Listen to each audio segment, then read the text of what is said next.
বন্ধুরা, এখন আমি স্কুল গেছিলাম, এখন আমি বাড়ি যাচ্ছি। কে কে স্কুল যেতে ভালোবাসো অবশ্যই কমেন্ট করে জানান। টাটা বন্ধুরা, টাটা দিয়ে হাত দিয়ে দেখো মাম্মা স্কুলে গেছিল, এখন বাড়ি যাচ্ছে টোটো করে। বাইরে খুব রোদ, রোদে আমাদের দুজনের অবস্থা খারাপ, কিন্তু কি করা যাবে, স্কুলে তো যেতেই হবে, তাই না? স্কুলে তো যেতেই হবে, পড়াশোনা তো করতে হবে।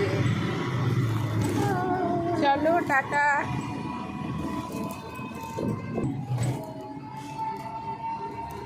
মাম্মাম প্রচুর ক্লান্ত হয়ে গেছে, তাই তো? রোদে গরমে পুরো ক্লান্তও হয়ে গেছে মেয়েটা। চলো তাহলে টাটা, আবার পরবর্তী ব্লগ নিয়ে আসছি।